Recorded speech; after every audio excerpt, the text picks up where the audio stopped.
And when David put it on an ox cart and said, okay, men, let's have a nice, clean, good ox cart, and let's get it back to Israel. And then the oxen were carrying that, dragging that cart through the field.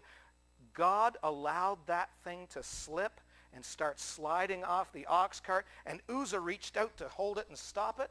And God killed him on the spot. And then David said, stop everything. Don't move. Don't touch the ark. Leave it alone. We've got to go to the book and find out what went wrong. And then the priests went to the Bible and they went to the Old Testament. And they found out in Chronicles that Solomon said, God said, when you carry that ark, it can't be but on the shoulders of priests. It has to be on shoulders. You put it on an ox cart. It has to be on shoulders with staves put through the rings on the sides of the ark, and those sticks or staves would be put on your shoulder because you can't touch the ark. And it's got to be lifted up. And it reminds me of bringing a king home, lifting him up over the people's heads in glory and honor. And they were putting it on an ox cart? No wonder the wrath of God hit, because they were treating the throne of God on earth like a piece of harvest or junk or trash on an ox cart. And so God says, then when David said, we didn't seek God after the due order, people, so we need some priests. Come on, who's the priest here? I want you to carry that on your shoulders like the Bible says. And when they did that, David took to dancing before the ark, and he was so glad they found out. In other words, we can do a religious thing that we think is good and we think God will bless. But if it's not in the Bible, God won't bless it. It'll only bring death, just like it brought Uzzah's death when they added a human idea to how they should carry the ark. It brought death, and it will bring spiritual death, and that's why there's dead churches all over the country. Dead churches, no life, no power, because God refuses to bless something that we haven't taken from his word. If it's from the word, he'll bless it. If it's not in the book, don't believe it, because God won't bless it. Praise God. How many are glad for Bible preaching churches? Hallelujah. And you will see the presence of God move. And so, we're tonight going to show you how prophecies associated with the Ark of the Covenant, which represents the throne of God in heaven, together give us a powerful message about our place in the kingdom now and what God expects of us in this world. Let's go to Isaiah chapter 1 again. We read this before. Let's dig into this. In the year that King Uzziah died, I saw also the Lord sitting upon the throne, high and lifted up, and his train, or the robes that came from his kingly attire, filled the temple. And then it says, above this throne, above it stood the seraphims. Each one had 6 wings. With twain he covered his face, with twain he covered his feet, and with twain he did fly. And one cried to another and said, holy, holy, holy is the Lord of hosts. The whole earth is full of his glory. And the posts of the door moved at the voice of him that cried, and the house was filled with smoke. And last week, we proved that the seraphims that you read about here are the cherubims in Ezekiel. So I'm going to take you to Ezekiel now. And remember that picture I showed you at the very beginning? This is where we're going to read Ezekiel describe what that picture shows.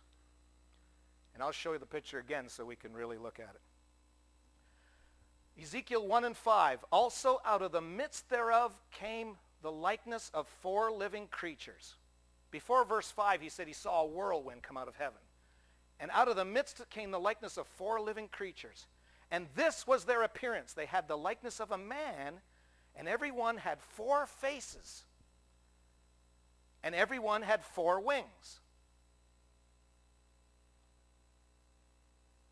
And their feet were straight feet, and the sole of their feet was like the sole of a calf's foot.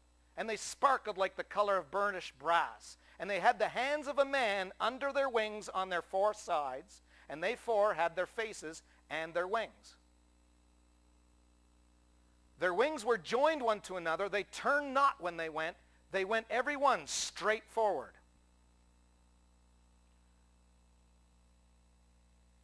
Help me out, folks, with the machine back there if you can. It's stalling on us. As for the likeness of their faces, they 4 had the face of a man, and the face of a lion on the right side. They four, the face of an ox on the left side, and the face of an eagle. Thus were their faces, and their wings were stretched upward. 2 wings of every one were joined one to another, and 2 covered their bodies. And they went every one straight forward. Whither the Spirit was to go, they went, and they turned not when they went.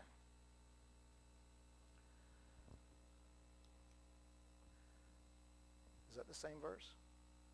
As for the likeness of the living creatures, their appearance was like burning coals of fire, and like the appearance of lamps. It went up and down among the living creatures, and the fire was bright, and out of the fire went forth lightning. And the living creatures ran and returned as the appearance of a flash of lightning. Now as I beheld the living creatures, behold, one wheel upon the earth by the living creatures with his 4 faces.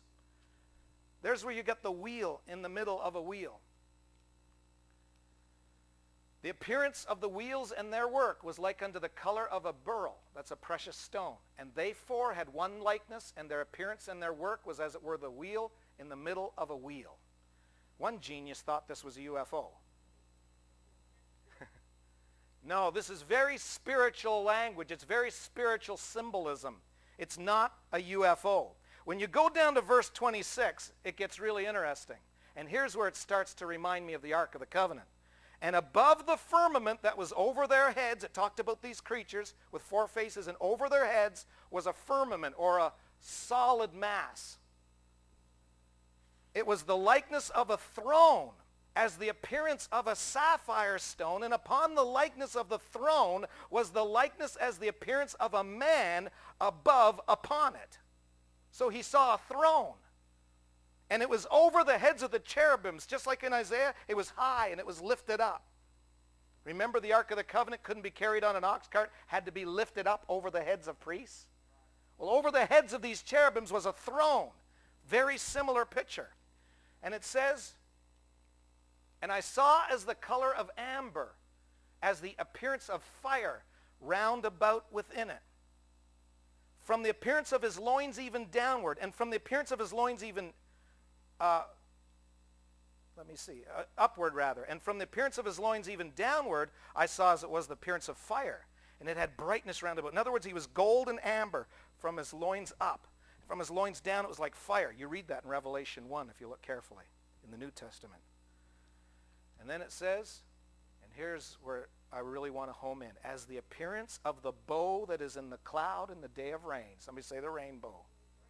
So was the appearance of the brightness round about.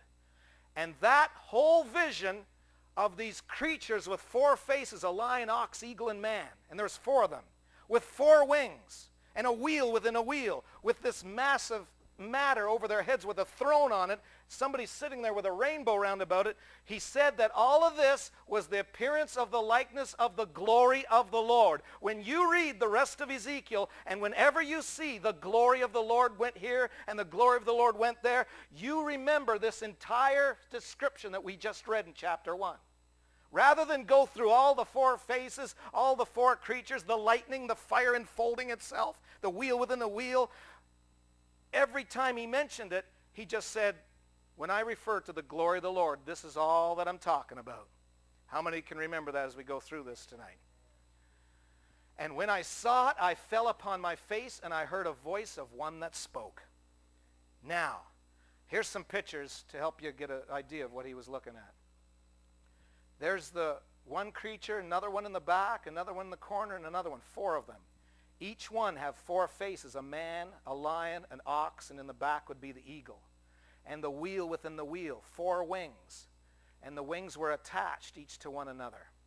And over their head was a sapphire firmament and a throne and a rainbow round about the one on the throne. That is what Ezekiel saw. That's the best that an artist could come up with of what he must see. The symbol of God's throne was also a symbol of what Ezekiel saw in this chariot of Ezekiel, this thing that came out of the whirlwind. It's all talking about the same thing. And how many know where there's a throne, there's a kingdom? God's got something about the kingdom he wants to tell us here. Now, watch what happens to this glory throughout the next few chapters in Ezekiel. In chapter 10, verse 1. 10 chapters later, I looked, and behold, in the firmament that was above the heavens,